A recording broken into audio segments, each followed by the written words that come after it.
지난주 설교 제목이 뭐였죠? 노아와 같이 예, 노아가 같이 예수를 믿는다라는 것은, 오늘 제목은 아브라함과 같이 예수를 믿는다는 것은,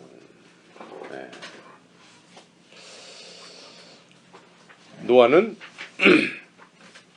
말씀에 의해서 방주를 졌죠. 그러니까 방주를 자기가 짓고 싶어서 진 게 아니고 하나님이 말씀하시니까 그 방주를 그 말씀의 법대로 졌어요. 그대로 졌어요. 그러니까 나중에 심판이 왔을 때 그 그대로 진 방주에 의해서 이 사람이 구원을 받는 거예요. 그렇죠? 그래서 우리가 믿는다고 했을 때에는 말씀에 의해서 믿어야지, 내 기분 따라서 믿으면 그거는 구원하고는 좀 관계가 멀어지겠죠. 그래서 우리는 말씀에 의해서 신앙생활이 지속돼야 되는데, 그래서 이 노아는 산 위에 방주를 졌다고 했죠. 산 위에 방주를 짓게 하셨어요, 하나님이. 이 의미는 여러 가지로 해석이 될 수 있는데, 노아 때에 하나님의 심판이 이르렀잖아요. 비가 많이 왔잖아요.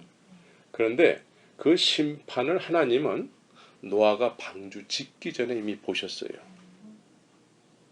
하나님이 보신 일이 노아가 말씀에 의해서 방주를 완성하는 날, 그 100년 전에 주님이 보신 일이 이루어진 거예요. 그러니까 그 말씀에서 그 방주가 완성되는 날, 미리 하나님께서 보신 일, 그 보신 일은 하나님의 입장에서는 현재 시제였어요.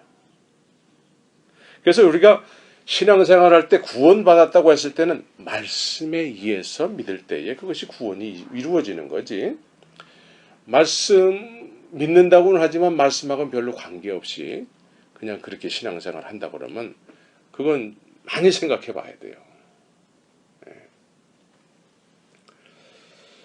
그래서 이 산 위에 이렇게 방주가 이렇게 만들어질 때 점점 형태가 드러날 때 말이죠. 그때 참 이렇게 생각할 수 있어요. 의미가 참 여러 가지로 많이 있을 텐데, 산 위에 만들어졌다고 했을 때에는 하나님에 대한 하나님의 분노가 그 정도까지 찬 거예요. 하나님의 분노가 그때의 죄악이 관영했다고 그러잖아요. 죄악이 관영이라는 것은 죄가 아주 충만해졌다라는 거예요. 그래서 그 죄악이 충만해진 거에 대한 하나님의 분노의 수위가 산 위까지 찼다라는 거예요. 그러니까 그만큼 산 위까지 주님이 분노를 나타내시겠다라는 거예요. 그런데 사람들은 이 하나님의 분노를 몰라요. 모른다고요. 그냥 시집가고 장가가고 그냥 우리가 지금 일상에서 중요하게 여기면서 살아가는, 그냥 그러고 살아가는 거예요.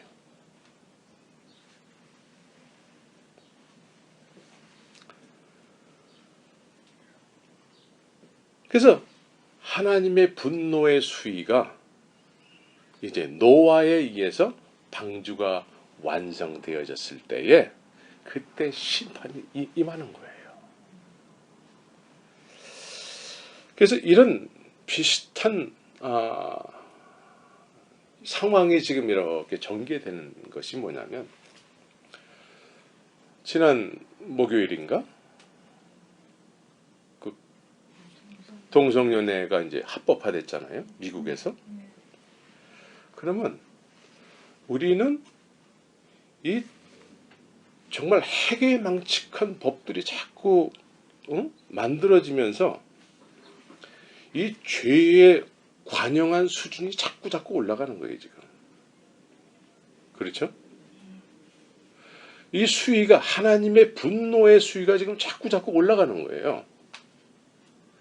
그럼 우리는 이 세상 분위기, 죄악이 관영한 것이 이렇게 수위가 올라가면 올라갈수록 우리는 더 높은 수준의 믿음을 요구하고 있다는 거예요.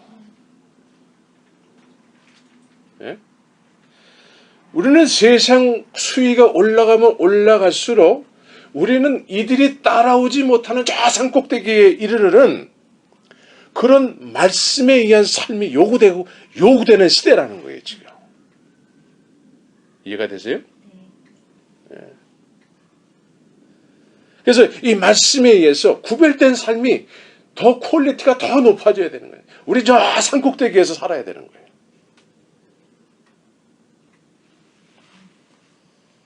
그래서 이제 주님이 이제 그 심판하기 위해서 심판주로 오시잖아요. 예? 그때 우리는 말씀에 의해서 이들과는 비교도 할 수 없는 저 높은 수준에서 말씀에 의해서 산 자들은 예? 주님이 언제 오시든 그건 관계가 없는 거죠. 그렇죠?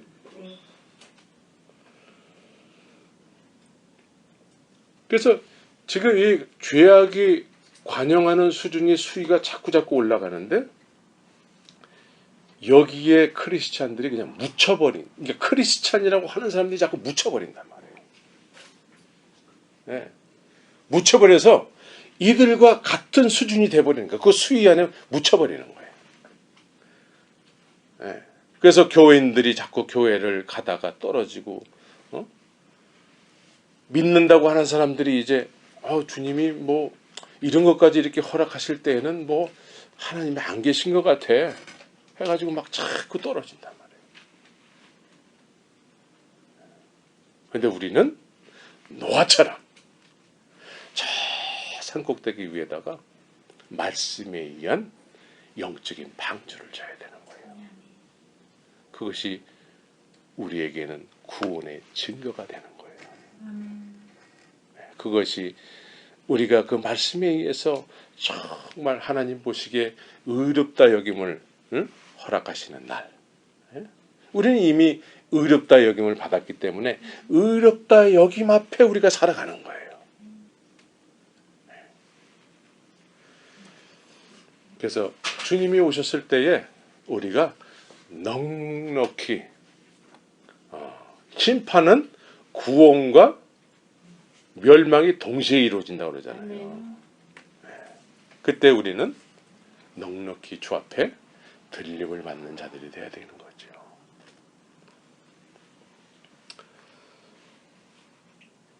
그래서 우리는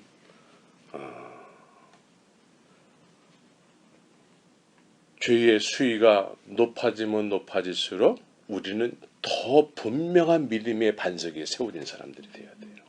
더 분명해져야 돼요. 네? 거기에 묻혀버리면 안 돼요.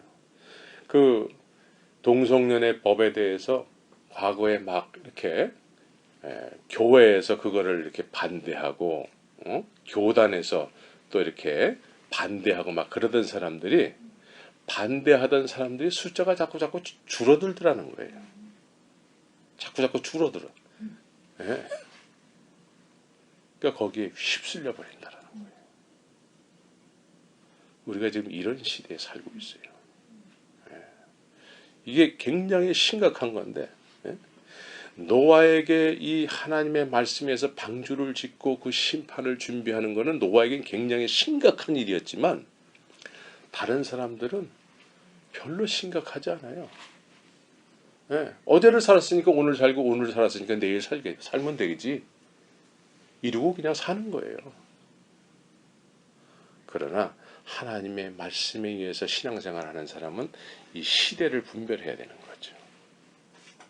그래서 말씀에 의해서 살고 말씀에 의한 공동체가 이루어지고 모이기에 힘쓰고 그래서 이 초대교회 때는 이 말씀의 공동체요 성령의 공동체요 모이기에 힘쓰는 공동체였죠.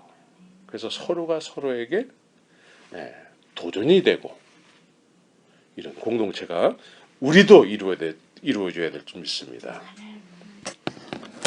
자, 오늘 말씀은 이제 아브라함의 이야기죠. 네, 아브라함.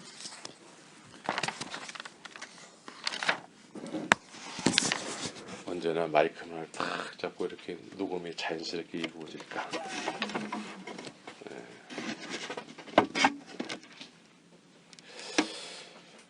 노아가 말씀에 대한 반응으로 방주를 지었죠. 말씀에 대한 반응. 예? 여러분들에게도 하나님은 말씀하시고 그 말씀에 대한 반응이 있어야 된다는 거죠. 아브라함은 하나님의 말씀을 듣고 어떤 반응을 했죠?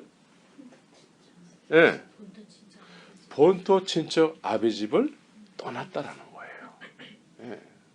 그러니까 말씀에 대한 반응이 나타나야 돼.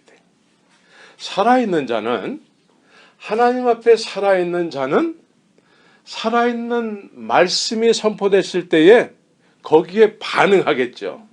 예? 죽은 자는 죽었기 때문에 반응이 없어요. 살아있는 자는 살아있기 때문에 말씀을 들었을 때 거기에 대해서 반응하고 움직이게 되는 거죠. 근데 아브라함이 이런 차원에서 움직였다라는 거예요. 본토 친척 아비 집을 떠나라 하니까 이 아브라함은 그 말씀을 듣고 떠났어요. 떠났단 말이에요. 근데 믿음을 얘기할 때 이렇게 주의 말씀 앞에 반응해서 움직인 거를 이걸 믿음이라고 얘기한단 말이에요. 근데 많은 사람들은 말씀을 했는데 노아는 말씀을 듣고 방주를 졌잖아요. 아브라함은 말씀을 듣고 떠났어요. 이걸 믿음으로 얘기를 하죠. 그래서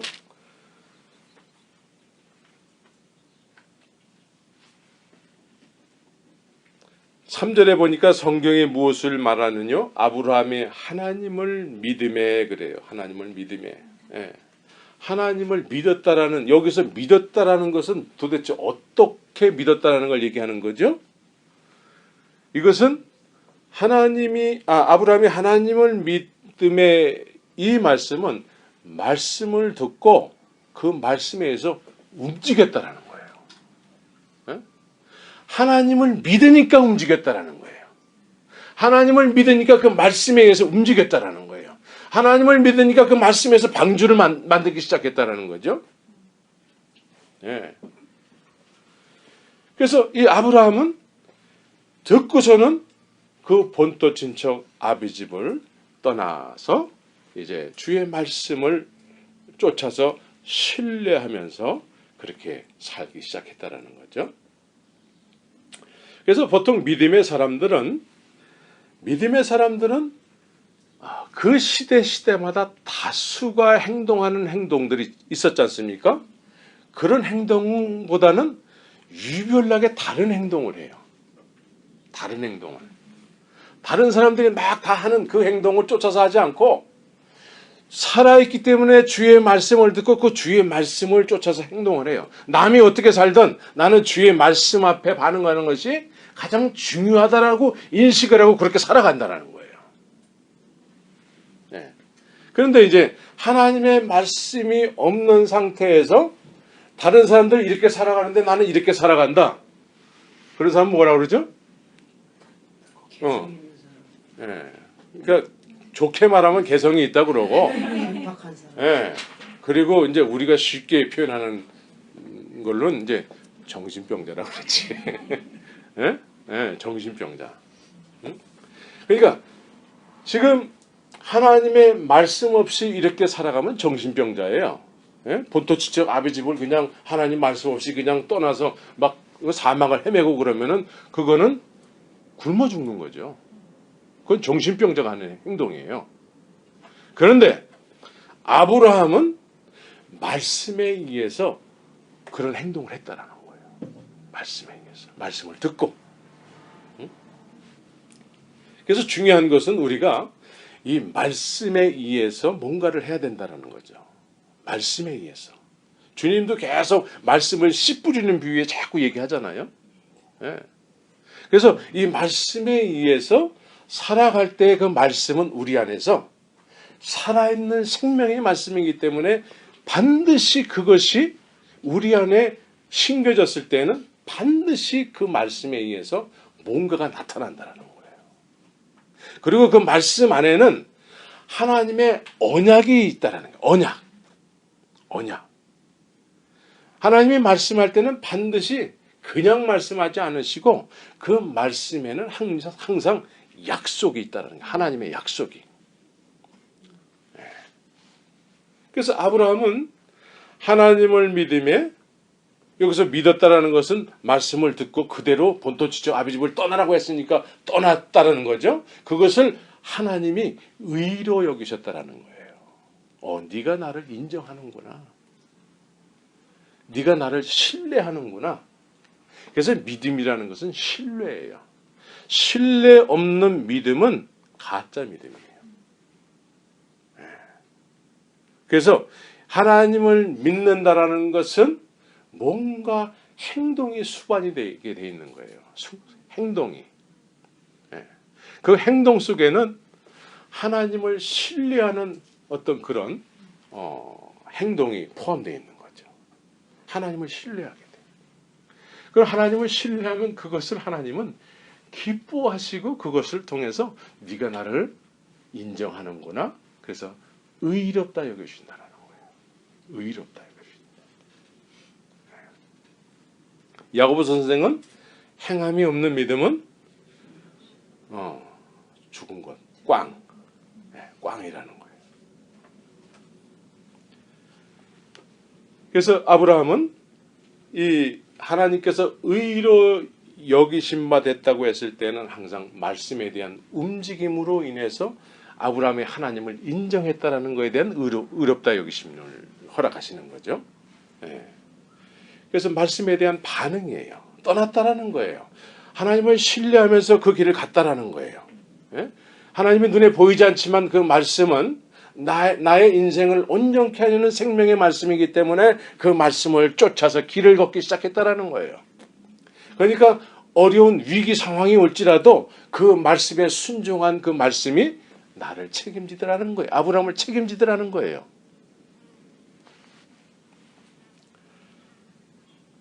그래서 예수님도 내 말이 너희 안에 거하면 너희가 참 내 제자가 되리라 그러죠.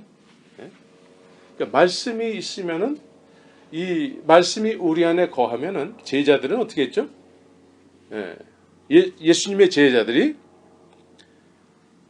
말씀이신 예수님의 말씀이 그들의 마음속에 거하고 그 말씀이 말씀되신 예수님이 그들과 함께 거하니까 이들이 어떻게 했죠? 집에서 그냥 고기나 열심히 잡고 있었나요? 아브라함처럼 그 말씀 되시는 예수님을 쫓아서 신뢰의 길을 걷게 되는 거죠. 신뢰의 길. 예수님을 쫓아갔을 때에 굶어 죽었나요? 안 굶어 죽었어요. 그래서 있는 자는 더 갖게 되고 없는 자는 그 있는 것까지 빼앗기리라 그렇게 얘기하는 거죠. 그래서 이 아브라함이 중요한 것은 말씀이 있었기 때문에 떠났다라는 거예요. 말씀이 없이 떠나면 정신병자예요.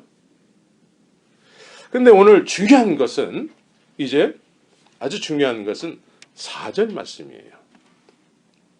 우리 4절 같이 한번 읽겠습니다. 시작. 일하는 자에게는 그 삭을 은혜로 여기지 아니하고 빚으로 여기거니와. 아브라함은 지금 떠나는 동기가 말씀이 있었기 때문에 떠났잖아요. 말씀이 있었기 때문에 떠났는데 그 떠나는 동기가 뭐였냐면은 말씀에 의한 동기부여가 됐지만 그거보다 더 동기부여가 된 게 뭐냐면 5절의 말씀이 이를 아니할지라도 경건치 아니한 자를 의롭다 하시는 이 그래요. 왜 나 같은 죄인에게 말씀하십니까? 이것이 하나님의 말씀을 듣고 떠나는 동기가 됐다는 거예요. 어떻게 나 같은 곳에게 은혜를 베푸십니까? 베드로가 어떻게 나 같은 곳에게 이런 큰 고개를 많이 잡게 하는 놀라운 은혜를 베푸십니까? 똑같은 거예요. 어떻게 나 같은 주인에게 찾아오셨습니까? 이것이 말씀 앞에 순종하는 동기가 됐다라는 거예요. 그런데 4절에서 일하는 자에게는 그래요. 그럼 이 사람은 지금 동기부여가 안 된 거예요. 하나님의 말씀 앞에 동기부여가 안 된 거예요. 지금 아브라함은 동기부여가 어떻게 나 같은 주인에게 이렇게 말씀하십니까? 거룩하신 분이. 그런데 이 4절에 이 사람들은 일하는 자에게는 당연히 나에게 말씀하셔야지. 당연히. 그러니까 이 사람들은 어쩌면은 말씀에 대한 어떤 그런 움직임도 아닐 수 있어요. 이 사람들은 동기부여가 아직 안 돼 있어요. 동기부여가 안 돼 있는 상태에서 일만 한다는 거예요. 일. 그러니까 이 사람들은 그냥 믿음의 중심이 말씀에 있지 않고 또 나같이 경건치 않은 자에게 말씀하시는 하나님에게 있지 않고 그냥 믿음의 그 본질 정체성이 자기의 열심에 있는 거예요. 자기 열심에. 그래서 이 사람들은 떠나야 될 필요성을 느끼지 못해요. 왜? 말씀이 없기 때문에. 언제나 자기의 열심으로 믿음이라는 정체성을 가지고 신앙생활을 하고 있기 때문에 떠나야 될 필요성을 못 느끼는 거예요. 동기부여가 아직 안 돼 있어요. 나같이 경건치 아니하는 자에게 말씀하시는 하나님을 경험하지 못했어요. 아브라함은 나는 경건치 않은 주인 중에 괴수라는 거예요. 아브라함은. 그런데 4절의 사람들은 그런 파운데이션이 그게 아니에요. 그냥 시작서부터 뭔가 나는 특별해. 나는 그냥 열심히 뭔가를 해왔으니까. 그래서 그거 자체를 믿음의 정체성으로 삼는다는 거예요. 그래서 말씀에 대해서 어떤 반응하지 않고 그냥 말씀은 있는데 자기 열심으로 막 뭔가를 하지만 그것을 스스로는 믿음이라고 생각한다는 거예요. 떠나지 않았어요. 떠나지 않고 신앙생활을 하는 사람. 떠나지 않고 신앙생활을 하게 되면 어떻게 될까요? 이 사람들은 본토 친척 아비집을 떠났을 때에는 이스라엘 백성들이 애굽에서 떠나는 거하고 똑같은 거예요. 그렇죠? 그런데 동기부여가 안 된 사람들은 애굽에서 신앙생활하는 거예요. 애굽에서. 왜? 애굽에서 자기들은 나름대로 히브리인이라고 그런 정체성을 가지고 살았거든. 자기들이 히브리인이라는 거지. 그래서 히브리인이라는 것 때문에 애굽 군대의 핍박을 받았잖아요. 그래서 죄 아래서 신앙생활을 한단 말이에요. 죄 아래서. 동기부여가 안 돼서 아직 안 떠났어. 떠나지 않은 상태에서 신앙생활을 하는 거예요. 나름대로는 히브리인의 정체성을 가지고 살지만 언제나 죄가 주인이에요. 죄가 주인이면은 이 사람들은 항상 속성이 뭐예요? 먹는 것만 해결되면 만족이에요. 먹는 것만 해결되면 만족이란 말이에요. 주의 말씀은 물론 들어서 알기는 알지만 그 말씀에 길을 떠나지 않는 거예요. 그 말씀에 자기의 생명을 걸지 않고 신뢰하지 않는 거예요. 왜? 동기부여가 안 됐기 때문에. 경건치 아니한 자를 의롭다 여기시는 그 하나님을 경험하지 못했기 때문에.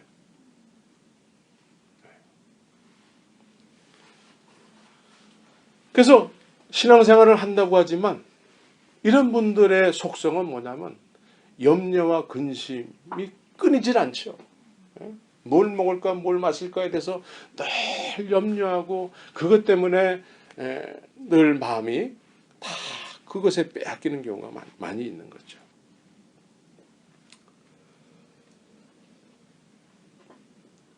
그래서 이 애굽에서 죄악 가운데서 그냥 나는 히브인으로 그냥 살고 싶어. 이것도 믿음인데 뭐. 그러면서 하나 능력 없는 경건의 모양 자체도 이제 막 잃어버려지는 그런 그냥 계속 그냥 교회만 다니는 그런 모습일 수가 있다라는 거예요. 여기서 이제 조금 발전하잖아요. 조금 발전했어. 그래서 정말 나 이렇게는 못 살겠어요. 몸부림치면서 이제 저 앞에 이렇게 애걸복걸 하고 그래서 막 부르짖고 그래서 하나님이 은혜를 베풀어 주셨어요. 그래서 놀라운 은혜를 받았죠. 그래서 이제 애굽에서 탈출을 하게 되는 거죠. 탈출을 했어. 광야에서 이제 광야에서 할렐루야 하면서 광야길을 접어들었죠. 그러나 조금 지나니까 역시 죄악 가운데 애굽에서 살던 그 사람의 모습 이상의 어떤 신앙인의 모습이 안 되는 거예요. 예. 언제나 바로가 주인이에요. 먹을 것이 없으면은 항상 바로가 떠오르는 거예요. 먹을 것이 없으면은 나의 주 바로요. 예? 그래서 주의 말씀하고는 전혀 관계없이 늘 하나님을 나를 죽이려고 여기까지 데려왔나? 원망의 대상이 하나님이여 모세였다는 거죠. 그래서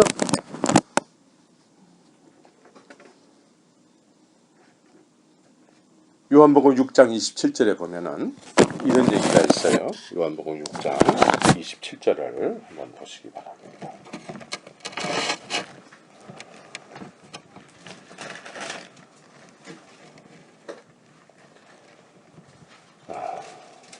요한복음 6장 27절 27절에서 28절까지를 같이 한번 읽겠습니다. 시작. 썩는 양식을 위하여 일하지 말고 영생하도록 있는 양식을 위하여 하라. 이 양식은 인자가 너에게 주리니 인자는 아버지 하나님의 인치신 자니라. 28절에 저희가 묻되 우리가 어떻게 하여 하나님의 일을 하오리까 그래요. 지금 이 사람들은 새벽 기도를 이렇게 갑자기 은혜를 받고 새벽 기도 나온 사람들이죠. 오병이의 기적을 맛보고 그 기적은 우리도 맛본 기적을 맛본 거죠. 여러분들 오병이의 기적 맛봤어요? 그런 기적을 맛본 사람이 있습니까? 이 사람들은 그런 기적을 맛본 사람들이에요. 그러니까 새벽 기도를 안 나올래야 안 나올 수가 없는 사람들이에요. 그런데 이 사람들이 새벽기도 나와가지고 이제 주님이 기뻐하실 줄 알고 막 주님 앞에 할렐루야 간밤에 잘 주무셨습니까? 막 이렇게 인사할 때 주님이 하나도 안 기뻐하세요. 왜 안 기뻐하실까? 너희가 나를 찾는 것은 표적을 본 까닭이 아니라 떡을 먹고 배부른 까닭이다 그래요.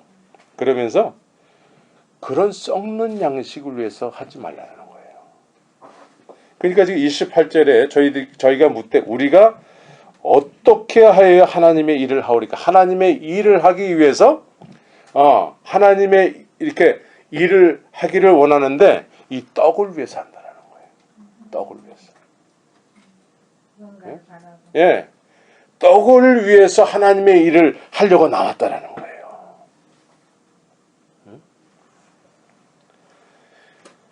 그러니까 우리가 은혜를 좀 받았다고 하는 사람들이 가만히 보면 이런 모습들이 아주 그렇게 숨겨져 있는 것들이 모습이 많이 보인단 말이죠.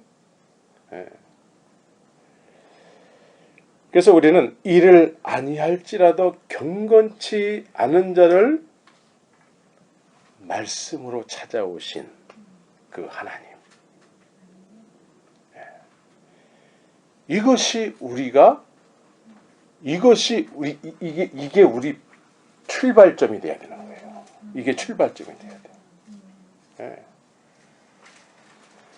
그러니까 뭔가를 먹기 위해서 하나님의 일을 한다고 한다면 이건 아직도 경건치 아니한 자를 의롭다 여기시는 그 하나님으로 만나지 못했다라는 거예요.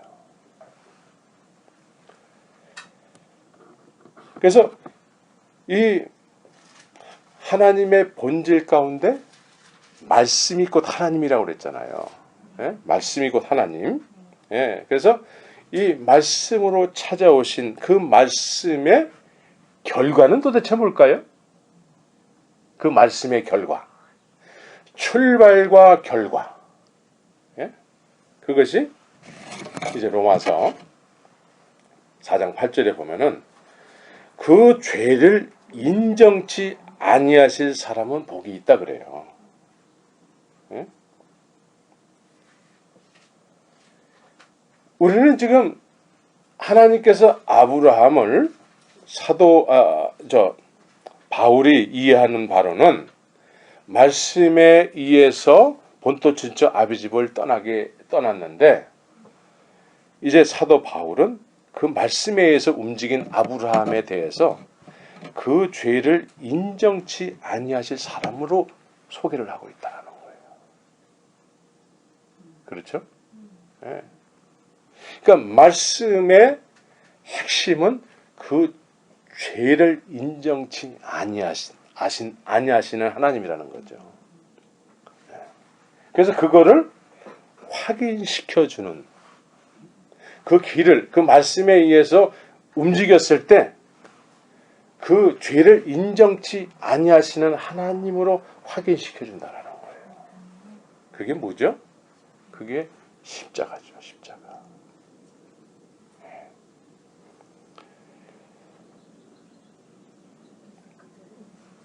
예. 그래서 주님은 말씀에 의해서 우리의 인생이 죄악 가운데 죄의 장아찌로 살다가 그거를 회복시키는 어떤 속성이 있다고 그랬잖아요. 말씀이. 예? 그래서 그 죄를 인정치 아니하시게 된다는 거예요. 그 말씀 자체가.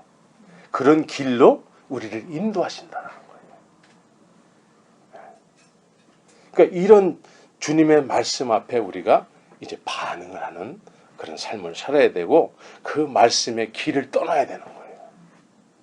그 길을 떠나야 된다고. 근데 중요한 것은 경건치 아니한 자에게 찾아오신 말씀 되시는 예수님을 만나야 되는 거예요. 근데 이런 예수님으로 경험하지 못했으면은 언제나 내 열심을 가지고 자꾸 믿음의 정체성을 삼게 된다라는 거죠. 그러면 길을 떠날 수가 없어요. 그냥 거기에 안주하고 마는 거예요. 그리고 내 열심을 가지고 막 뭔가를 열심히 하고 뭔가 열심히 했는데도 시간이 오래됐는데 그렇게 열심히 시간이 오래됐는데 남는 게 없는 거예요. 남는 게.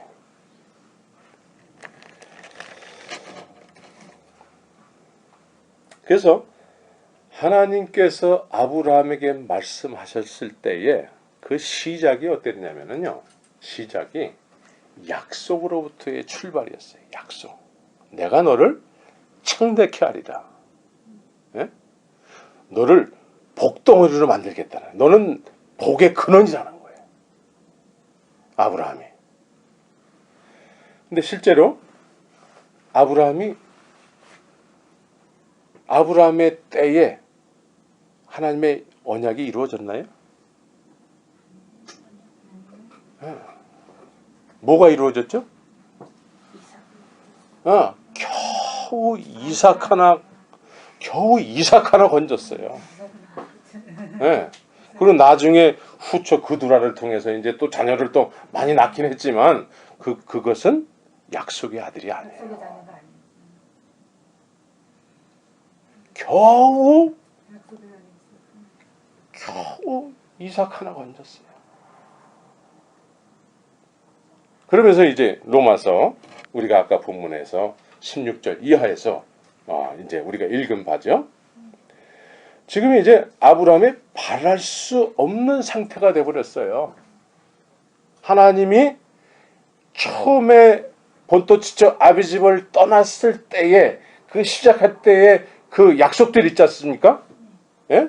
창대케 하고 뭐 막 바다의 모래와 같이 하늘을 봐라 별들과 같이 많아지게 할 거야. 너는 복의 근원이 될 거야. 막 이렇게 하나님이 약속을 했잖아요. 그런데 이제 지금 아브라함의 처지를 보고 사라의 처지를 보니까 어떻습니까? 이제 그런 것들을 바랄 수가 없어요. 바랄 수가 없다라는 거예요. 상황적으로는 우리 육신적으로는 바랄 수가 없는 상태가 됐다라는 거예요. 네. 그러면 아브라함 입장에서는 이때에 고민을 했을까 안 했을까? 네. 고민을 좀 했겠지. 네. 네. 그러니까 사라가 회막문 뒤에서 웃었다고 그랬어요. 이삭 네. 이후에 말하지. 네. 그러니까 회막문 뒤에서 내가 어떻게 아이를 낳을 수 있다고 그러지? 회막문 뒤에서 웃었다고 그랬단 말이에요.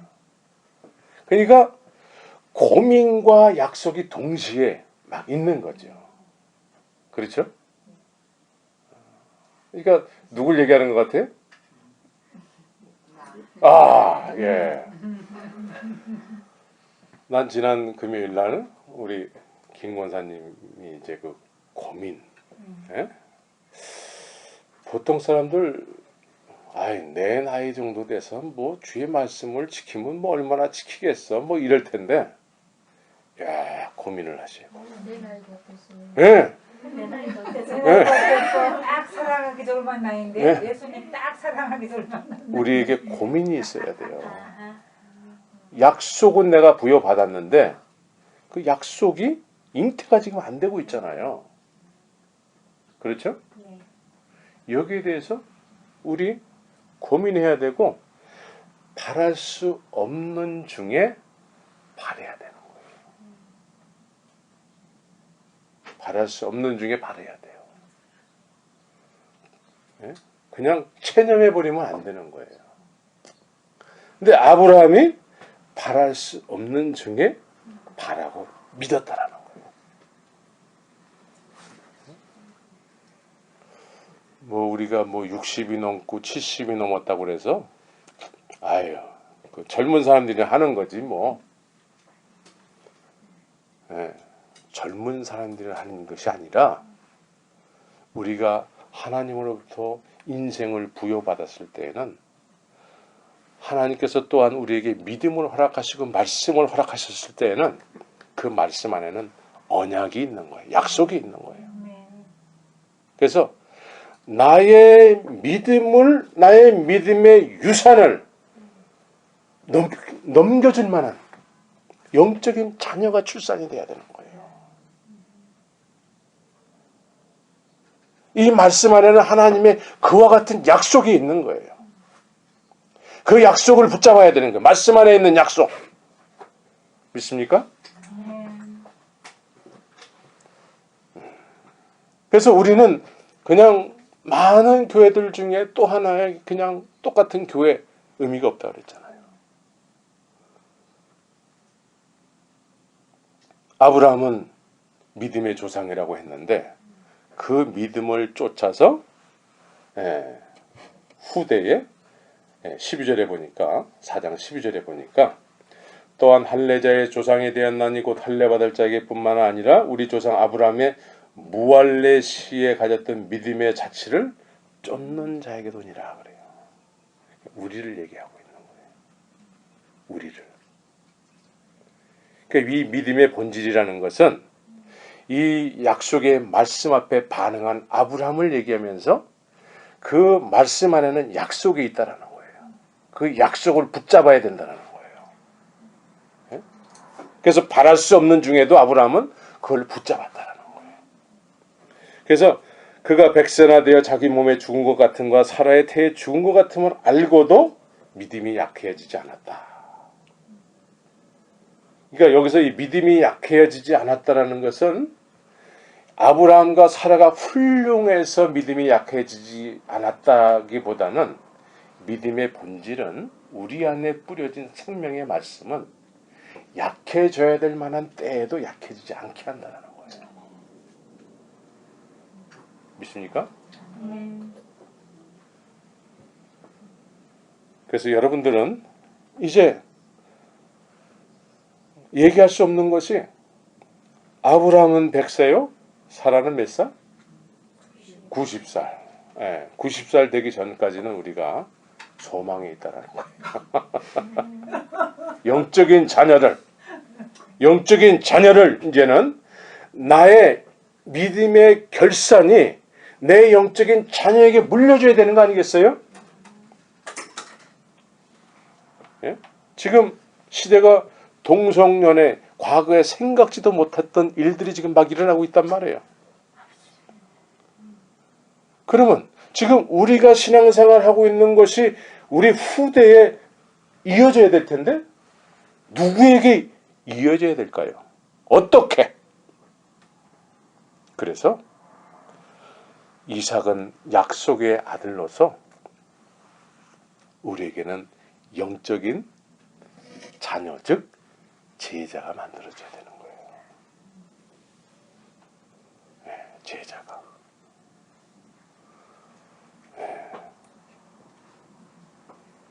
그래서 바랄 수 없는 중에 바라고 믿었다.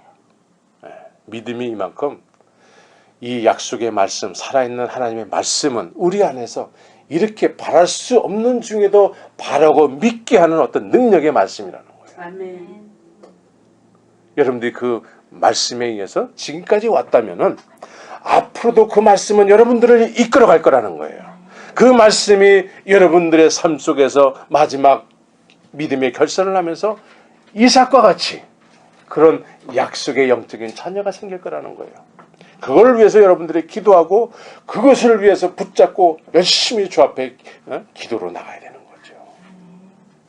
그리고 우리가 지금 존재해야 될 목적이 여기 있는 거예요. 왜 우리를 살려놓을까요?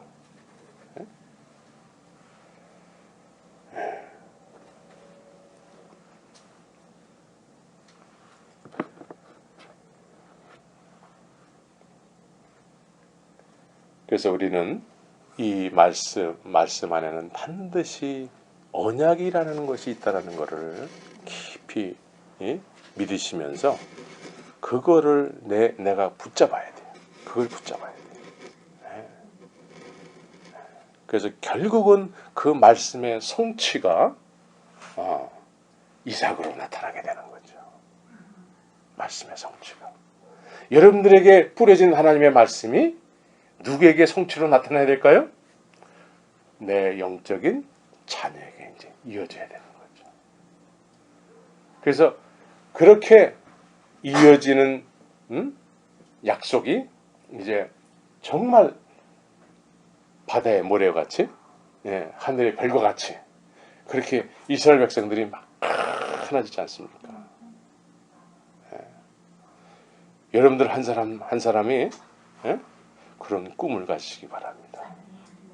말씀 안에는 그런 약속이 있어요. 그냥 말씀이 아니고 그런 약속이 있단 말이죠. 100세나 되어서 이제 그 약속이 이삭을 통해서 나타나는 거죠. 오늘 참 위로가 되죠? 아멘. 내 나이가 어땠어, 목사님은? 그동안에는 찔리는 얘기만 했는데 오늘은 그래도 위로가 되죠? 그 소망이. 이제 남은 우리의 세상에서의 시간들을 이제 아브라함처럼 믿음의 결산을 해야 돼요. 믿음의 결산. 그래서 나를 통해서 내가 믿음의 그 시작할 때 하나님께서 나에게 허락하신 말씀, 그 말씀 안에는 약속이 있는 거죠. 그 약속의 성취가 아브라함은 100세가 돼서 이루어진 거예요. 사라는 90세였어요. 아직 내가 90대려면 멀었으니까 또 이렇게 얘기하면 또 우리가 곤란해지죠.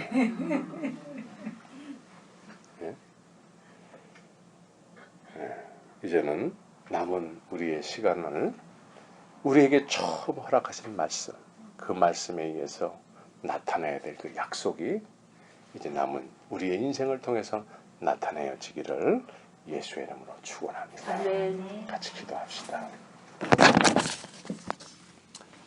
살아계신 아버지 하나님,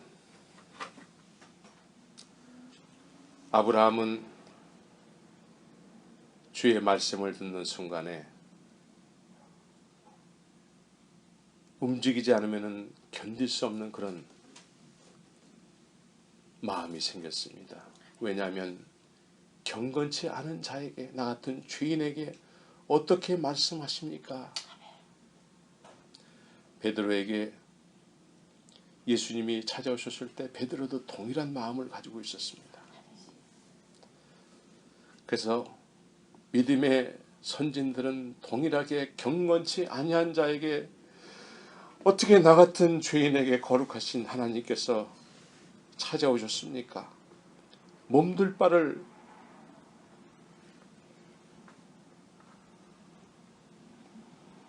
어떻게 해야 될지를 알지 못하면서 주의 말씀에 순종해서 그 말씀을 따르는 삶을 살았었습니다.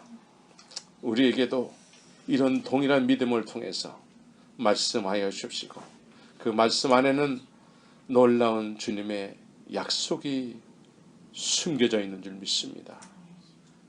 이제 그 숨겨진 약속의 말씀이 우리의 남은 인생을 통해서 나타내질 때가 된 줄 믿습니다. 아버지 하나님, 이제는 바랄 수 없는 중에 바라고 믿은 아브라함과 사라처럼 우리의 육신은 이제 많이 후퇴했지만 그래도 이렇게 바랄 수 없는 우리의 육신이지만 그래도 바라기를 원합니다. 아멘. 주님, 역사하여 주셔서 우리에게 허락된 말씀 안에 있는 감춰진 약속의 이삭을 잉태할 수 있는 저희들의 남은 인생 되게 하여 주셔서 정말 바다의 모래와 같이 하늘의 별과 같이 다시 한번 사도행전적 교회의 성도들이 이 LA에 가득 찰 수 있도록 주님 역사하여 주시옵소서. 아멘. 감사하며 예수님의 이름으로 기도합니다. 아멘.